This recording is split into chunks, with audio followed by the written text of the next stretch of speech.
ಪ್ರಿಯ ವೀಕ್ಷಕರೇ, ಉಚ್ಚಿಷ್ಟ ಗಣಪತಿ ಚಾನಲ್ಗೆ ಸ್ವಾಗತ. ಇವತ್ತಿನ ವಿಡಿಯೋದ ಇದೊಂದು ವಿಶೇಷವಾದ ವಿಡಿಯೋ ಅಂತಲೇ ಹೇಳ್ಬೋದು.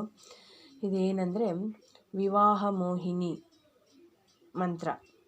ಏನಕ್ಕಂದರೆ ಎಷ್ಟೋ ಜನ ಕೇಳ್ತಾನೆ ಇದ್ದಾರೆ, ನಮಗೆ ಪ್ರತಿದಿನ ಕೇಳ್ತಾನೆ ಇರ್ತಾರೆ, ನಮಗೆ ಮದುವೆನೇ ಸೆಟ್ ಆಗ್ತಿಲ್ಲ, ಎಷ್ಟು ಜನಗಳು ನೋಡಿದ್ವಿ, ಎಷ್ಟು ಹೆಣ್ಣುಗಳು ನೋಡಿದ್ವಿ, ಎಷ್ಟು ಗಂಡುಗಳು ನೋಡಿದ್ವಿ, ಎಷ್ಟು ಸೆಟ್ ಆಗ್ತಾರೆ, ಕೊನೆಗಾಲದಲ್ಲಿ ಏನೋ ಕಾರಣಕ್ಕೆ ಮದುವೆ ಕ್ಯಾನ್ಸಲ್ ಆಗ್ತಾ ಇರುತ್ತೆ. ಹಿಂಗೆ ಆಗ್ತಾಯಿದೆ ಪದೇ ಪದೇ. ನಮಗೆ ತುಂಬ ಬೇಜಾರಾಗಿದೆ, ನಾವು ತುಂಬ ನೋವಿನಲ್ಲಿದ್ದೀವಿ ಅಂತ ಎಷ್ಟೋ ಗೋಳಾಡಿಕೊಂಡು ಅವರ ತಾಯಂದಿರು ಹೇಳ್ಕೊತಾ ಇರ್ತಾರೆ. ಅವ್ರ ಮಕ್ಕಳು ಕೂಡ ಹೇಳ್ತಾ ಇರ್ತಾರೆ, ಈ ಥರ ಸೆಟ್ಟಾಗಿ ಕ್ಯಾನ್ಸಲ್ ಆಗ್ತಾಯಿದೆ ಪದೇ ಪದೇ, ಇದಕ್ಕೆ ಏನು ಕಾರಣ, ಏನಾದರೂ ಮಂತ್ರ ಇದೆಯಾ, ಇದಕ್ಕೇನಾದರೂ ಪೂಜೆ ಇದೆಯಾ ಅಂತ ಕೇಳ್ತಾ ಇದ್ದಾರೆ.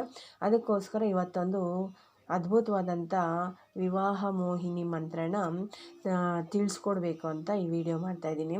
ಈ ಮಂತ್ರ ಎಷ್ಟು ಅದ್ಭುತವಾಗಿದೆ ಅಂದರೆ ಅಷ್ಟೇ ಪರಿಣಾಮಕಾರಿಯಾಗಿದೆ, ಅಷ್ಟೇ ಅದ್ಭುತವಾಗಿದೆ. ಈ ಮೋಹಿನಿ ಮಂತ್ರನ 12 ದಿನ ಕಾಲ ಪೂಜೆ ಮಾಡಬೇಕು. ರಾತ್ರಿ ಕಾಲದಲ್ಲಿ ಪೂಜೆ ಮಾಡಿ ಈ ತಾಯ್ತೆನ ಕೊರಳಿಗೆ ಕಟ್ಕೊಬೇಕು. ಈ ಮಂತ್ರನ ಬರೆದು ತಾಯ್ತೆಯಲ್ಲಿ ಹಾಕ್ಕೊಂಡು ಕೊರಳಿಗೆ ಕಟ್ಕೊಬೇಕು. ಇದನ್ನು ಪ್ರತಿದಿನ 108 ಹೇಳ್ಕೊಂಬರ್ಬೇಕು.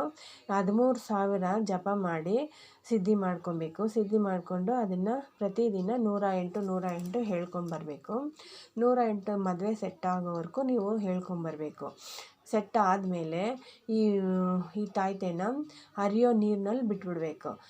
ಆದಮೇಲೆ ಸೆಟ್ ಆದಮೇಲೆ ನಿಮ್ಮ ಜೀವನ ಅಷ್ಟೇ ಸುಖವಾಗಿರುತ್ತೆ ಮತ್ತು ನಿಮ್ಮ ದಾಂಪತ್ಯನೂ ಚೆನ್ನಾಗಿರುತ್ತೆ ವೀಕ್ಷಕರೇ. ಅಂಥ ಅದ್ಭುತವಾದಂಥ ವಿವಾಹ ಮೋಹಿನಿ ಮಂತ್ರ ಇದು.